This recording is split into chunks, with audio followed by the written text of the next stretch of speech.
Great Demon King. Prologue. You're incredibly lucky, aside from astronauts. You're the first person to tour the moon without spending a cent. An old man with facial features hooked like an eagle wore green robes that gave off sinister vibes. He smiled ominously as he looked at a young man enclosed in a thin flimsy shell of purple light. The youth looked to be in his 20s and wore flowery boxers. His lower body was of average build with a thinly built upper body, and he wore a disdaining expression as he peered around anxiously within the shell. Enough is enough, you old fart. What do you want now that you've brought me here? Han Shuo was filled with anger. He was just about to enjoy a cold refreshing shower on this hot summer day when a white light flashed before his eyes. A weird old man appeared in front of him before Han Shuo had fully undressed. The old man merely said the date of birth matches, grabbed Han Shuo and jumped out the 10th story window with him, scaring Han Shuo silly. When Han Shuo had come to, he suddenly realized it was gloomy, barren and desolate around him. The ground was pockmarked like a severe burn victims. That was when he was notified that he was on the moon. Oddly enough, Han Shuo and that weird man could communicate easily,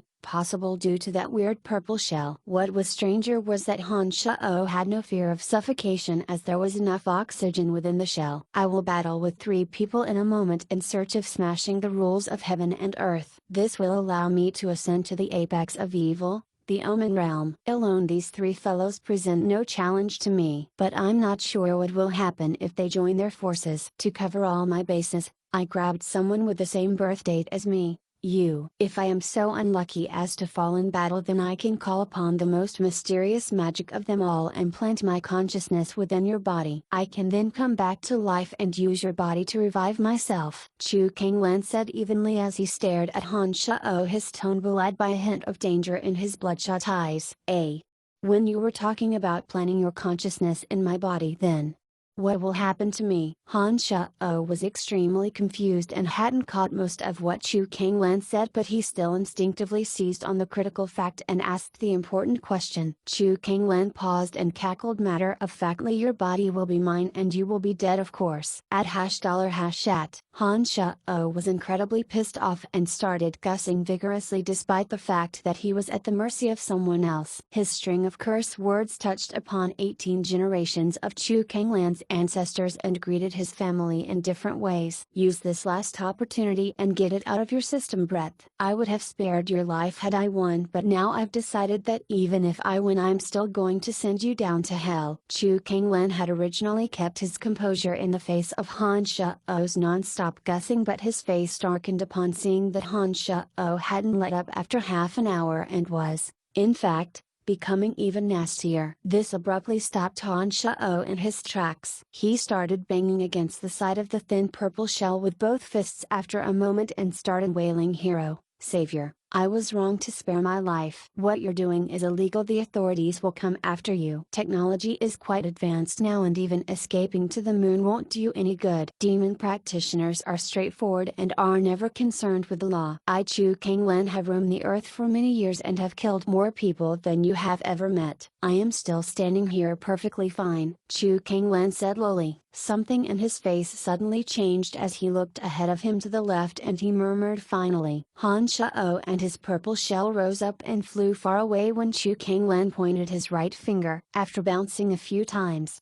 he finally came to a stop in a shallow depression upon which Han Shuo realized he could no longer move, and his lips made no noise. Apart from being able to hear, blink and think, he could do nothing else within the confines of the purple shell. The 3 of you are late. I hope everyone can bring their best game to our battle today and will not hate me if you die. Praise Buddha, Almighty Heavenly One. Although Han Shuo could not move, he could still hear a few words from his position, perhaps due to the purple shell. However, he couldn't make out anything after hearing praise Buddha and Almighty Heavenly One. He came to the conclusion that a monk and a Taoist priest had shown up, because that was what monks and Taoist priests always open with on TV. According to what Chu Kanglan had said, Han Shuo was done for whether the former won or lost. Han Shuo was born in YZ City and had managed to get into a bottom-tier college after high school. He hadn't interviewed for jobs after graduation like his peers did, but rather messed around found randomly on the internet. He had created websites and opened small online stores but never earned much money from it. He was an otaku from head to toe and one with no future potential at that. His mind had become filled with evil thoughts the more time he spent online. Because he had spent his days at home and society was well developed, he had been self-aware enough to not actually act on his thoughts. It's not like his parents were multimillionaires or high-ranking officials either. A 20-something-year-old with no accomplishments to date. His parents had attempted to introduce him to someone before, but the other had looked down on Han Shao for being undependable because he didn't have a real job. Needless to say, it hadn't worked out. He'd succumbed to parental pressure lately and had been preparing to submit resumes and find a real job. But who knew this would happen before he had a chance to turn his life around? Han Shao's brain moved sluggishly as he thought that he was about to die. For the first time in his life he felt that his life had been a waste. Not only was his career non-existent, he had never done anything notable, and hell, he was still a virgin. Sigh, I'm so damned unlucky. Just when I was about to start over again. Why do I not get a chance? If I don't die this time, I swear I will act on all my evil thoughts. I will not be looked down upon and will never be too afraid to act. Never ever. The only thing that he could move now was his thoughts, so Han Shao could do nothing but think wildly. The more he reflected, the more he regretted and despaired. An earth-shattering explosion suddenly sounded, accompanied by Chu Kanglan's egoistical laugh. But after a while he suddenly yelled treacherous, and was engulfed in another series of explosions that rocked the heavens. The large tremors shook even Han Shao's position. It was as if the earth was collapsing. The disturbances were accompanied by a loud yell. Chu Kanglan, you are dead this time. This is the demonic technique of body stealing. He's attempting to use the demonic technique. There must be a demon seed nearby. Praise Buddha for the good of all those beneath heaven. I will not let him succeed even if I die. Praise Buddha. Chant of desolate destruction. Monk, no. Another series of violent detonations ensued, and then a black ray swiftly shot toward Han Shao.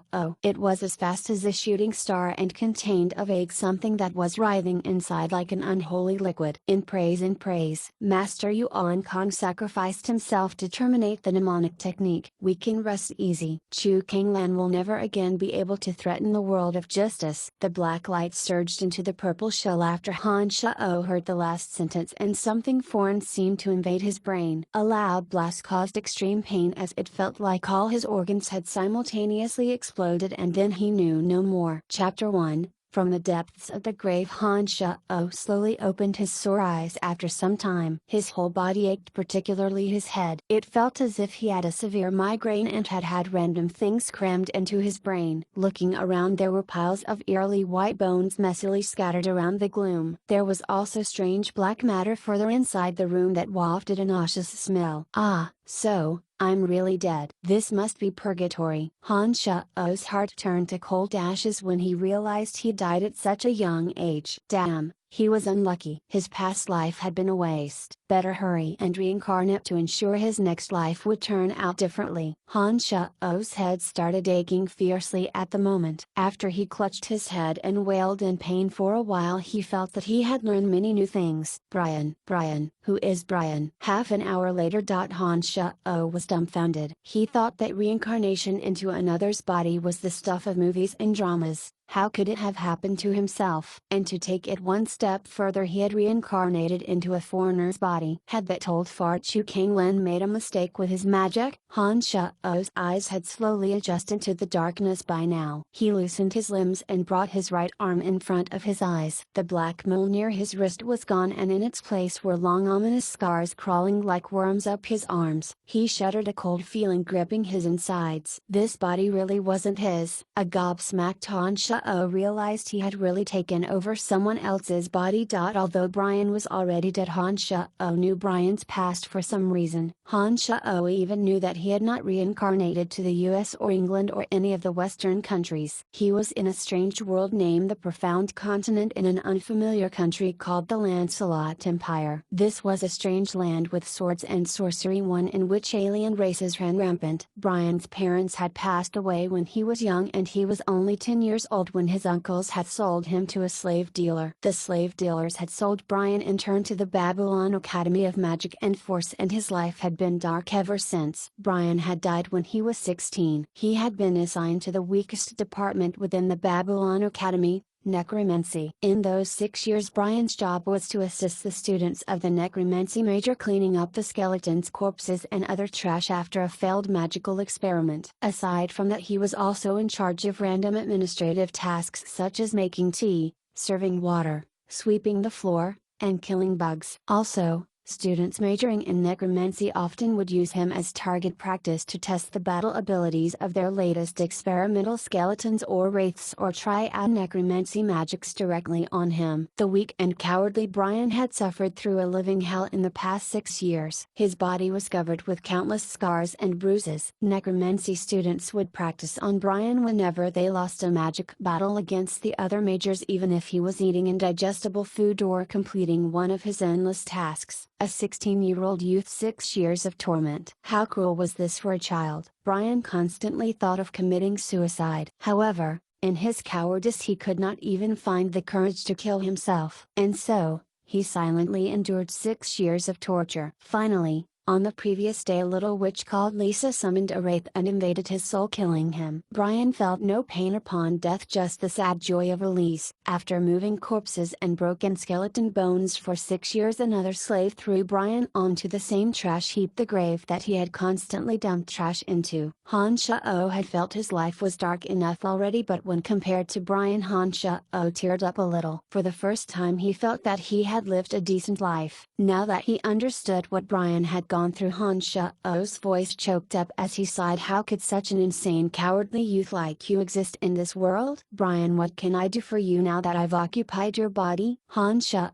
suddenly sensed threads of what seemed like liquid in his body. His head ached at the same time as some memories abruptly surfaced. Threads of liquid slowly circulated his body as Han Shao became lost in his train of thought. Much more knowledge had filled his mind courtesy of that old fart Chu Kanglan. There were 9 different levels in mnemonic magic, respectively known as the Solid Realm, the Open Passages Realm, the Molded Spirit Realm, the True Demon Realm, the Blood-Sucking Realm, the Separate Demon Realm, the Carnal Realm, the 9 Changes Realm, and the Omen Realm. Demonic practitioners could do as they wish and kill who they wanted, completely disregarding all morals and ethics in the pursuit of absolute power. Once a practitioner became a demon, he would have the abilities to move mountains and see all. After sitting a while longer, Han Shao felt that he had learned many things which were previously unthinkable. Of one thing he was certain: something had gone wrong with Chu Kanglan's last piece of magic. His own soul had disappeared but had left all his knowledge and memories of magic to Han Shao. The thread of liquid moving in his body was the fundamental and incredibly vital magical yuan, the foundation for training one's magical force. According to Chu Kanglan's memories, a mnemonic practitioner would have to spend at least 3 to 5 years to successfully cultivate magical yuan. Han Shao had done nothing and knew nothing, yet he had that sliver of magical yuan floating around his body. Although it was pitifully weak, he knew that it truly was magical yuan. Han Shao's thoughts turned to the crazy old Chu Kanglan. He'd wanted to use Han Shao as a scapegoat but had ended up sending him to a strange time and place instead. All that random knowledge of how to train one's magical force must have been left behind by the Chu Kanglan. Although Han Shao had learned a bit about this strange world thanks to Brian, his knowledge was greatly limited, as Brian was just Babylon Academy's lowly drudge. Han Shao's thoughts started racing as he considered the life ahead of him. Brian was dead and Han Shao was occupying his body. Han Shao was now Brian, and Brian had been sold to a magical force school. This was an eternal identity brand. This strange world had cruel and harsh punishments for runaway slaves, so Han Shao could not run. It was possible that he would not make it out, and regardless, he didn't even have a single copper coin on him. After careful consideration, Han Shao decided to return to the academy. Only there could he change his position as a slave and do something for the pitiful Brian. Han Shao ached all over. Brian had had a lot of old injuries before his death. Pain shot through his body as he attempted to stand up, so he hastily sat down after crying out, "Ow!" Han Shao felt no goodwill towards the Chu Kanglen who had forcibly kidnapped him here. Han Shao knew nothing of Chu Kanglen's life or world, just that through the latter's memories one could strengthen his own body by training his magical force. With some advancement one could travel in a blink of an eye or move mountains and shift oceans. Although Han Shao thought Chu Kanglen was a bit off his rocker, Han Shao was convinced of the legitimacy of his memories due to the fact that Chu Chanlan had flown the two of them directly to the moon. Feeling that he had nothing to lose, Han Shao recalled the complex incantations needed to train his magical force. He concentrated according to the Solid Realm's first principle and sought to control that weekend of magical yuan. When he had built up his concentration and attempted to control the magical yuan according to Solid Realm's laws, the magical yuan did exactly as it was told, just like Chu Kanglen said. Secretly delighted, Han Shao thought that despite Chu Kanglen's eccentricities the old man's memories were useful. He started meditating again and began to cycle the magical yuan around his body according to the Solid Realm's law. Han Shao only came to himself when his stomach started rumbling. He had no idea how long he'd meditated, just that his body's pains had greatly receded and he had gained some new strength. He had seen results after only meditating for a short while. That old fart Chu Kanglen had trained for who knew how long. No wonder he even dared to go to the moon. Han Shao could only imagine how domineering the old fart had been when he was alive. Han Shao noticed something odd when he took a break from training. That sliver of magical yuan no longer orbited according to the Solid Realm's law, but was actually circulating through the skin, muscles, bones and limbs of his entire body. The aim of the Solid Realm was improvement of the physical body and enhancement of muscles, skin and bone. Apart from slowly building up magical yuan in the Solid Realm, some fanatics would harm themselves in order to simultaneously build up their bodies and magical yuan. Simultaneous training yielded the fastest results. This method of training is basically a form of self-mutilation. Well, given that Brian has always done similar things, maybe my progress in the Solid Realm will be faster when I return to the academy. Maybe it's not so bad being this Brian. Han Shao reflected with appreciation and planned to immediately leave this place. He suddenly thought that it was really stupid of him to have stayed so long in the stink of the tomb. He could bear it no longer. A faint light emitted from the top. According to Brian's memories, Han Shao knew that there was a large cavern above him in which broken skeletons and corpses were thrown in. He ached all over when he stood up, covered with scars. 6 years of torment had long since worn down Brian's body, not to mention his poor diet. As a result, he was malnourished, thin and only 1 meter and 60 some centimeters tall. Han Shao stood on some moss and struggled to pull his weak body up. After a while and 5 or 6 falls, he finally emerged from the tomb. Han Shao felt a deep joy to be alive again upon seeing the moon's beams illuminating the earth and cascading across the cemetery. Reassured by the magical yuan still circulating through his body, Han Shao thought positively that what hadn't killed him made him stronger, and it wasn't like he was without a hidden card. That Chu Kanglen had left behind secret methods of training that could prove of some use and help Han Shao achieve dreams that he had never dared to dream before. However,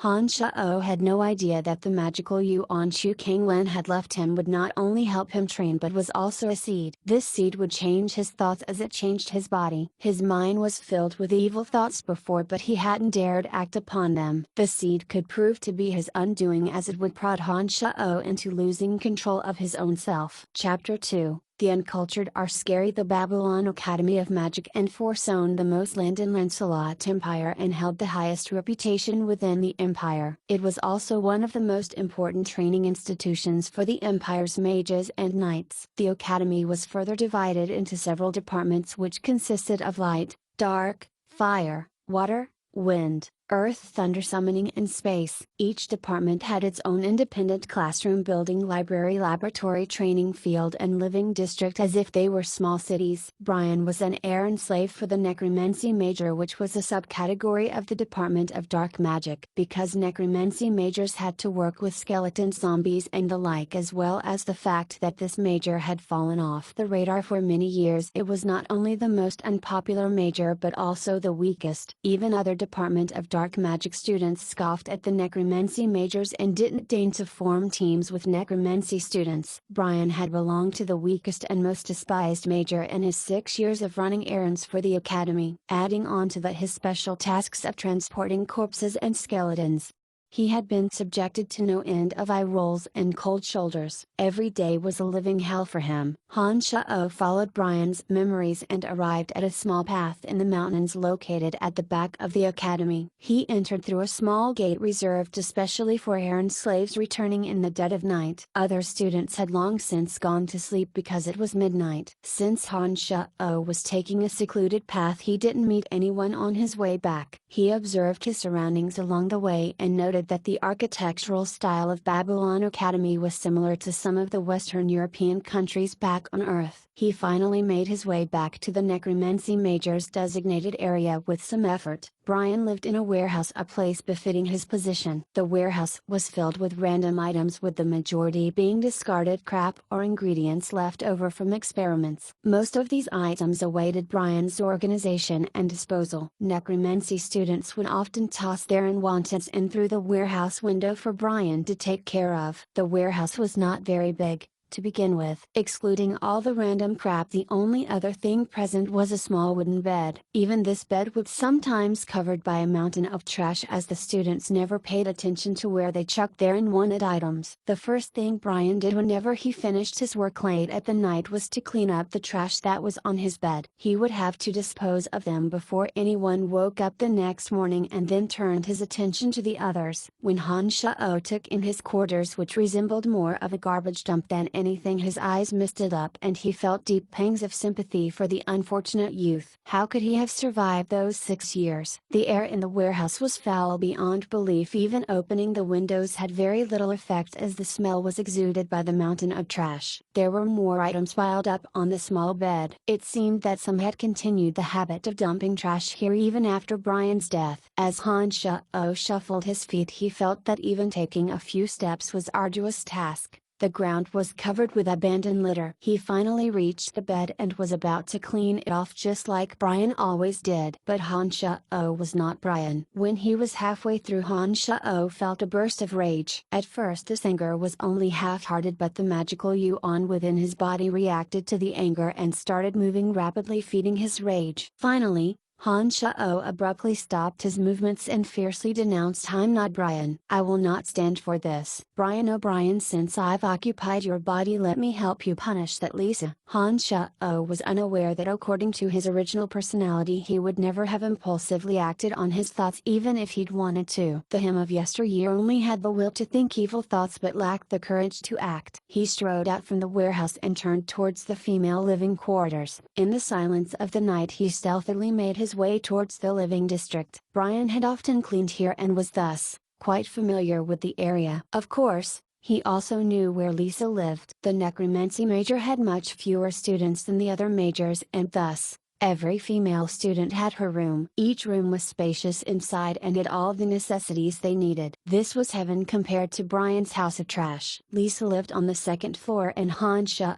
could not gain admittance at night. Good thing there was a large tree next to her window. He flattened his body and scampered up the trunk like a skinny monkey. He could peer into her window if he stood on his tiptoes. Han Shao was secretly delighted when he saw that the window was open. He propped himself up and peeked in. The little witch Lisa had decorated her room in pink, and it actually looked quite cute, especially with the furry toys hanging on the wall above the table. A faint perfumed scent wafted into Han Shao's nose, causing it to wrinkle. He had not anticipated that the cold-hearted Lisa could decorate her room so cutely. He couldn't hope to best her in a fight, and he knew that. He took a closer look and noticed pink gauze bed curtains in one corner of the room. That should be Lisa's bed. He withdrew a small bottle from his bag and smeared some blood, typically used in experiments, around the edges of his eyes and mouth. He mussed up his brown hair after checking his face in a broken mirror that Brian had picked up. When he looked into the mirror again, a terrifying face covered with blood stains looked back out. Hey, if I can't beat you, then I'm going to scare the crap out of you." Han Shao was quite satisfied with his current makeup and nodded with a low cackle. When everything was ready,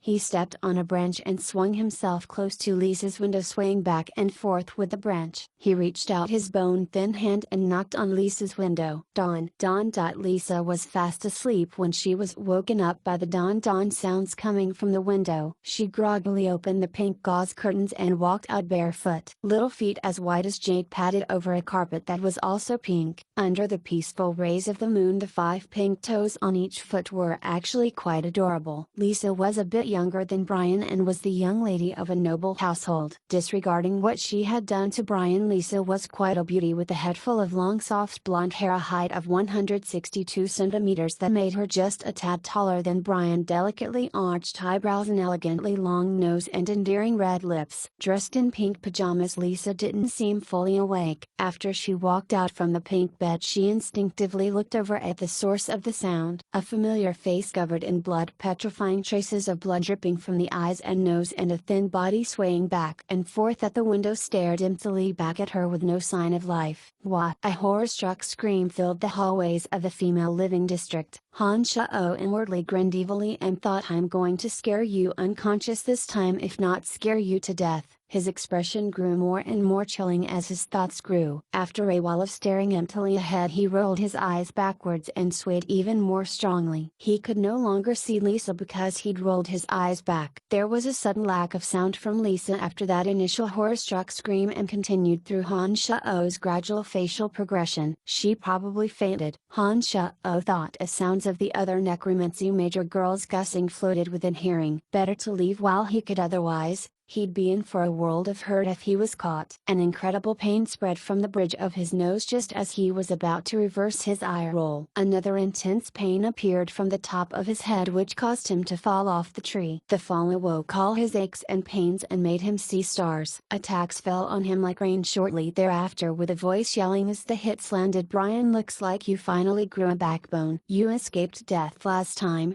but your brain rotted instead. I major in necromancy and spend my days with skeletons and corpses. You idiot tried to scare me by pretending to be a corpse. I have to really give it to you." Would the future great mage Lisa be unable to determine if a body even has a soul? Although his body hurt, his heart was in even greater pain. That dumb Brian spent 6 years as an errand slave for the necromancy major, but hadn't even picked up this bit of common sense. This was hardly the outcome he expected. For the first time he'd gathered up his courage to do something bad. Necromancy? This wondrous necromancy could determine even this? There was definitely some value in it. It looks like I have a lot to learn if I'm to survive in this world, otherwise the unfortunate events from today will most likely happen again. As the agony on his body increased, Han Shao continued to think rapidly while howling in pain. The magic of Chu Kanglen's dark path encompassed the word demon, whereas necromancy didn't sound like a great path either. What if he were to train in both of these? Would there be conflict between the two, or would they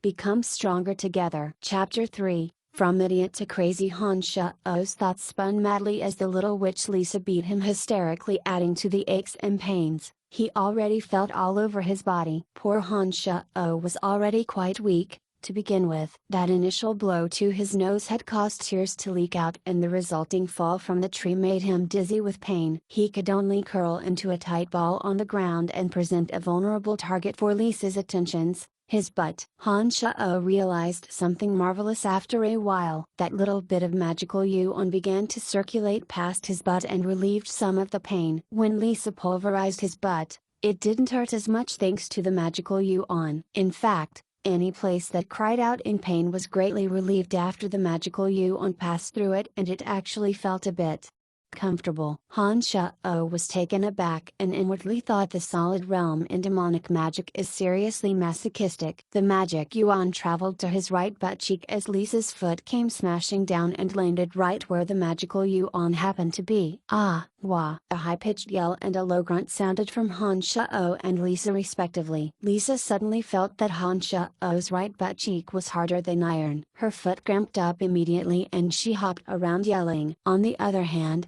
Han Shao felt that it had only not hurt when Lisa kicked him, but it felt exceedingly comfortable. This was in stark contrast to the pain that he was feeling all over and had led to his involuntary yell. Truth be told, his yell had sounded slightly obscene, as if, "Brian, did you put rocks in your pants? You idiot! Lisa complained loudly as she massaged her delicate foot. Several other necromancy major girls suddenly appeared around Han Shao and Lisa, each staring at him with sleepy cold eyes. His nose had stopped hurting and his tears were finally under control. Han Shao shook himself and sat up on the grass. When he looked around, he discovered the angry stares from apprentices Amy and Athena, as well as novice mage Bella and of course Lisa. The thrum of danger was in the air. Amy, Athena and Bella paled in comparison when they stood next to Lisa. They were all 16 or 17 years old but were not very pretty. They were also in extremely bad moods as their beauty sleep had been interrupted. Idiot, what are you looking at? Why are there rocks in your pants? You gave my beautiful foot a huge bruise. Ooh, it hurts. Lisa put her hands on her hips and spoke arrogantly while staring coldly at Han Shao.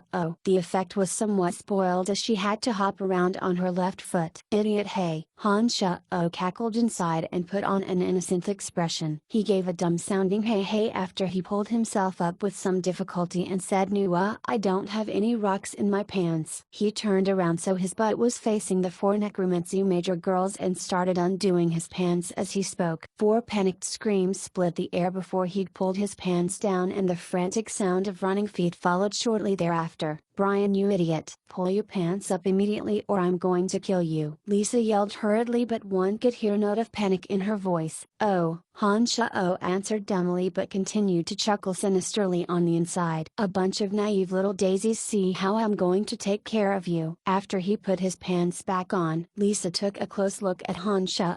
As the four girls now stood in front of him again, she said fiercely, "I can forget the fact that you hid rocks in your pants, but what were you planning to do on the tree outside my window in the dead of night?" "Hey hey," came two dumb-sounding laughs in response to her question. Han Shao pointed at a ragged bag on one of the tree's branches. "To get that down." "Why are you chasing after a trash bag in the middle of the night?" Lisa yelled angrily as she thought about to pop from anger. At the moment, novice mage Bella sighed lightly and said to Lisa, "Hey Lisa, can't you see that Brian has gone mad? Looks like instead of killing him your goal drove him insane instead." "What's the point of getting mad at a crazy person?" Athena seemed to be quite sleepy as she covered a yawn. "Oh, there's still class tomorrow. I'm going back to bed. Senior Lisa, you can handle this." Amy appeared to pity Han Shao as she minutely shook her head, sighing softly after staring at him briefly. She didn't say much and turned to leave like Bella. If Han Shao hadn't acted like the village idiot, he would have faced the wrath of these three girls in addition to Lisa's, but since he had lost his mind, the three girls naturally wouldn't bother with a madman. Thus, they left him alone and returned to their warm beds. When the three female students left, it was only Lisa and Han Shao again. Lisa glared ferociously at Han Shao and bit off her words. "Go back to your business. I'll come find you in 2 days. I'm tired today. If you dare disturb my sleep again, I'll drive you crazy with magic for a second time, not just beat you black and blue." Lisa delivered a final glare after she finished and left, walking a bit unnaturally. A soft exclamation of "Ouch, this hurts. I can't believe that idiot put rocks in his pants. He was definitely driven crazy by Michael," floated out when she walked through the door. Silence descended again as Lisa went in. Han Shao felt a belated shiver of apprehension as he watched her walk in. Good thing this Lisa hadn't used necromancy magic, otherwise with her rank as a novice mage another ghoul would have actually driven him crazy. The party was over and Han Shao took his leave as well. He cursed under his breath as he tiredly dragged his frail battered body back to the warehouse. After he returned to his warehouse, he haphazardly swept all the trash off his bed and fell into a deep sleep. The next day, Han Shao was sleeping soundly when the warehouse door was suddenly pushed open and a loud wah sounded. Han Shao opened his sleepy eyes and twisted his body to see a short fatty wearing an errand boy's uniform. He had short blonde hair, dark green left tie, and was pointing at Han Shao with an aghast expression. You. He couldn't finish his sentences. "Oh, it's Jack." "What are you doing in my room?" Little fatty Jack was the same age as Brian. Jack was one of the few people in the necromancy major that treated Brian nicely, possibly due to a sense of shared misery. Little fatty Jack came from a destitute family and his dad had sent Jack to the Babylon Academy of Magical Force 2 years ago to earn a few silvers every month. Although Jack was an errand boy like Brian, he had not been sold to Babylon Academy. He was a free person, Unlike Brian, who had been sold to the school by slave dealers. Although Jack was also an errand boy and victim of constant bullying, the necromancy students did not treat him like they treated Brian simply because Jack was not a slave. They might hit and yell at him and even conduct some small experiments on him, but they would never torment him to death like they would a slave. Brian had actually always envied little fatty Jack because Jack could eat his fill at every meal and not be subject to inhumane bullying. As for little fatty Jack, it was only with Brian that Jack was able to find that littlest bit of self-confidence, so the two got along fabulously. Who scared me to death? Brian, you're not dead. That's wonderful. What bloody wonderful. I'm starving. Jack, do you have anything to eat? Give it to me. If you do, I'll return it later. Han Shao realized little fatty Jack did not respond after he'd stopped speaking and was, in fact, staring at him dumbfoundedly. Two small yellow bean-like eyes stared out curiously from fleshy face. Han Shao frowned and asked impatiently, "Was am I that good-looking?" Jack started and looked even more strangely at Han Shao. "You've never asked me for food in all these years. You would only eat if I gave you food. You've also never talked to me like that." "Brian, you're a little different." A bit startled, Han Shao reflected that Lisa and Co. had been unable to see what was different about him, but Jack, that silly fatty, had sussed it out with Han Shao's first sentence. Han Shao rummaged through Brian's memories after a while and discovered that Brian basically never spoke to the necromancy students. He did whatever people told him to do with no interaction whatsoever.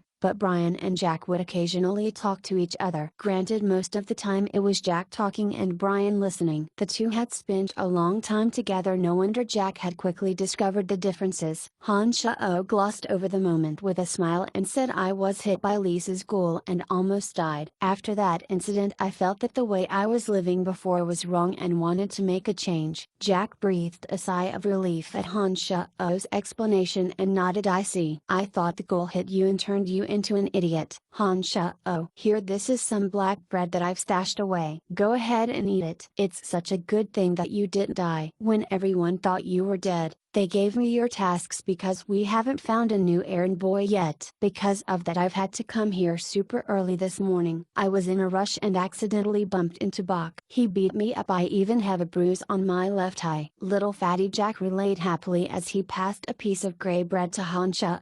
It would seem that he was delighted to not have to do Brian's work. Han Shao violently bit off a piece of bread as he looked at the green bruise circling Jack's left eye. He spoke furiously, "Bach hit you again. He's too full of himself. Come, let's go get revenge." Jack hurriedly jumped up in fright and restrained Han Shao using his body weight. He exclaimed, "Brian, are you crazy? Aren't we used to this by now? Bach is an apprentice in necromancy. It's not the first time we've been beat up. It's good enough when he leaves us alone. What revenge can we get?" Han Shao laughed coldly. "Don't worry, I've got my ways." "Yes, I am crazy. By now all of the necromancy students know I'm crazy." "Yeah, I'm damn crazy. Who am I afraid of?" Han Shao bellowed as he dragged Jack proudly out of the warehouse. The magical yuan within his body seemed to churn faster. Chapter 4, Chest as flat as bread on a whole. Necromancy. Major students tended to wake up early in the morning and would rush to get ready, hurrying to the Department of Dark Magic's classroom building. Jack was about to lose it and was completely unwilling to participate, but his fears dissipated when he listened to Han Shao's plan. In the end, Jack finally agreed as he remembered that Han Shao was doing this for him. After all, was he less of a man than Brian? Many statues of Babylon Academy valedictorians and notables were erected on the sides of a path made of rocks. These faithfully reproduced statues were larger than life and were the pride of the Academy. One of Brian's tasks was to dust these statues every day. He had been doing this since he was 10 and had to use a small ladder when he was shorter. Only after the completion of this arduous task was he allowed to take a break for food. As they worked the dust out of the crevices of a bushy mustached statue of an archmage, Han Shao turned to Jack and said, "I say, Jack, wouldn't it be nice if our statues could be erected here someday?" "Brian, don't be silly. We're just errand boys. It's enough that we get a full meal and not get beaten up every day. How could we possibly become mages?" "Oh, Brian, you are definitely different. You would never have had such crazy thoughts before and wouldn't share such a bad idea. Why not? We have to have the potential and pay a lot of gold coins for tuition to a magic school in order to become a mage. We have to pass through countless levels of training and tests. Even kids from noble families need to have lots of potential if they want to become a mage. This is impossible for us commoners. Oh, I forgot. You're also a slave without freedom. That's even worse. There's no hope for you at all. We're at a magic school right now and don't even have to pay tuition. Hey, this is a huge stroke of luck. If we don't learn some magic now in the future, how would we dare say that we're from the Babylon Academy of Magic and Force? Brian, don't act so confident. We're not students, we're only errand boys. And at least I can leave the school in the future, but you can never leave. Jack was absent-mindedly wiping the statue of Archmage Claire with none of his usual attention to detail and a face full of ambition. Little fatty Jack thought Brian was being rather odd and thus spoke candidly. Let's not talk about that. Look, that witch Lisa is walking this way. Let's get back to work. Eyed Lisa limping towards them from afar and thought that at least Brian had something to show for his 6 year of running errands for the academy. He knew the daily routines of some of the people. Lisa usually woke up later and most of the time slowly plodded to the classrooms alone. Today was no exception. She was dressed in a black wizard's robe today with her long soft blonde hair strewn carelessly across her shoulders. It seemed that she hadn't gotten much sleep the previous night as she kept yawning as she walked. Lisa was quite pretty, but maybe because she hadn't completely finished developing yet. Since she was only 16, her chest area was not as well rounded. Rumor had it that Lisa was also very displeased with her flat chest and had recently been searching for solutions. Han Shao and Jack surreptitiously watched Lisa approach as they continued to dust off the statue of Archmage Claire with all seriousness. They muttered to each other as they worked, seemingly oblivious to her presence. No way, Brian, you must have misheard. How could Bach have said that about Lisa? The two had been murmuring quietly when Jack suddenly raised his voice and exclaimed in surprise. Lisa had been walking along absent-mindedly when she heard someone mention her name. Her attention immediately zeroed in on that statement as she looked warily in front of her. All girls wanted to know what people said about them behind their backs, and Lisa was no exception. She even went so far as to hide behind another statue so that the two wouldn't see her and become too afraid to talk. Her ears perked up as she sneakily snuck glances at the two. It was that half-crazy, half-idiot Brian. Lisa was still mad and wanted to put him in his place, but first she wanted to hear what Bach had said about her. Han Shao smiled vacantly and said, "No, I didn't mishear." On their way to class, Bach was telling the other students that Lisa's chest was as flat as stomped bread. Jack had to hold back his laughter with all his might as soon as he heard this. His face grew red and his body kept shaking. On the other side of the statue, Lisa's face darkened with rage. Her pretty eyes shot out glares of wrath as her cute lips convulsed and her pearly teeth ground audibly. She trembled with rage for a few seconds and quickly stomped off in a huff towards the classroom building. She'd completely forgotten that she'd wanted to put Brian in his place. Jack could no longer hold in his laughter as he watched Lisa hurry off in the opposite direction, her face purple with anger and out for blood. Ha. He expelled all his frustrations with an explosive bout of laughter. He laughed as he said, "Brian, you're too evil. Even us errand boys know that Bach likes Lisa and that Lisa hates people making fun of her chest. Looking at how she was just now, Bach is totally screwed." Han Shao gave a sinister cackle as he immediately put his brushes away. "Forget about dusting off Claire. Let's go watch the show." Little fatty Jack tucked his brushes with a grand gesture into the cloth bag at his waist as he took Han Shao's advice. He laughed. "Let's go. I want to see Lisa beat Bach up." "Serves him right for hitting me this morning." The two necromancy errand boys followed Lisa in high spirits, running swiftly to the classroom building. The students they passed along the way were puzzled by their behavior, thinking the two cowardly errand boys had woken up on the wrong side of bed that morning. At the Babylon Academy of Magic and Force, the necromancy major was a subcategory of the Department of Dark Magic. Necromancy students used the same classrooms as those majoring in dark dark magic and studied every day under the tutelage of the teachers. One had to admire Lisa's efficiency. By the time Han Shao and Jack had gotten there, she had already vented her spleen and was giving Bach a beating. Lisa, even the major's errand boys know how I feel about you. How could I have possibly said anything bad about you? Who did you hear this from? Bach already had a spectacular bruise around his left eye as he ducked a bone arrow attack. He took advantage of the respite to quickly protest his innocence and looked quite bedraggled indeed. Bach had beaten Jack severely when the latter had bumped into him. Brian had suffered even more at Bach's hands. Bach was the 17-year-old son of a small noble family, but he held the lowest rank of magic apprentice. He was outclassed against a higher-ranked novice mage, not to mention that he was pulling his blows because he liked Lisa. No wonder he was quickly hit when facing a wrathful Lisa. "Ha, that's none of your business. They didn't even mean for me to hear them, so it must be true. Since you're so mean, feel my wrath." Indeed, Han Shao and Jack hadn't meant for Lisa to hear them. Han Shao was also half mad and half village idiot. There was no way someone like that could make up such a lie. He was also an errand slave. He wouldn't dare to lie. Since it had to do with one of Lisa's taboos, she would never say what she overheard when other people were around. She brought her best efforts to teaching Bach a lesson so that no one would make fun of her again. "Souls of the fallen soldiers, heed the Dark Herald's call and reveal your existence." Lisa raised her slim white arm towards the sky and chanted an incantation. When she was finished, two starkly white skeletal warriors wielding bone knives appeared in front of her. They creakily rushed at Bach with their knives held high when she pointed at him. Han Shao was gobsmacked as he watched on the sidelines. This was the first time he had seen the mysterious necromancy magic in play with his own eyes. His body about to burst in curiosity, he focused his eyes and attention on the action. Lisa's focus isn't that bad to be able to summon two skeletal warriors. Ha, the necromancy major is weak as hell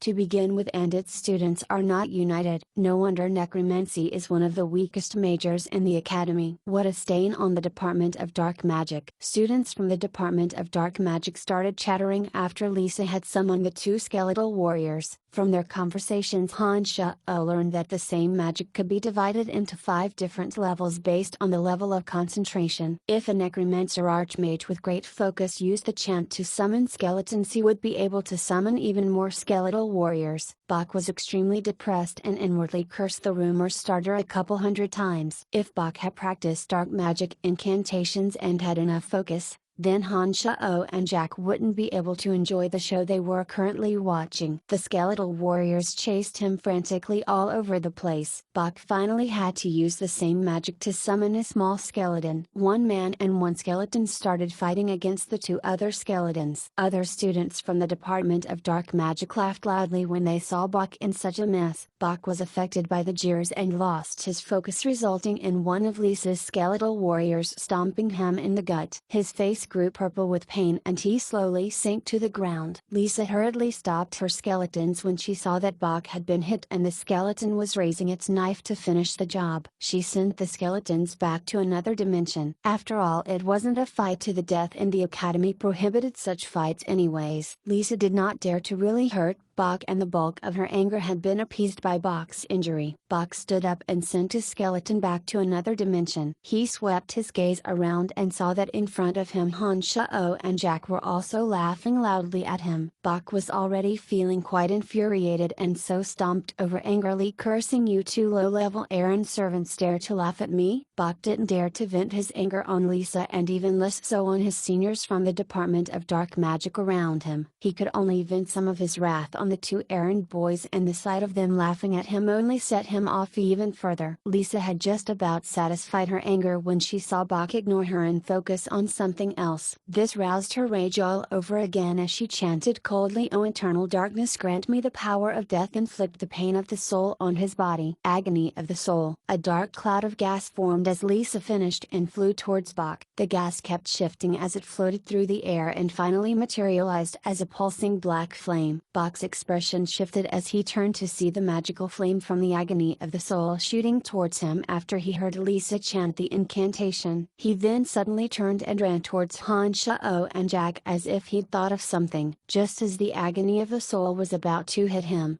He ducked and rolled on the floor. Bok's plan worked. The merrily laughing and utterly defenseless Han Sha-O watched as Bok suddenly tucked into a roll in front of him and the agony of the soul crashed onto Han Sha-O's body. Han Sha-O's eyes rolled backwards as his head suddenly hurt and he fell backwards straight to the ground.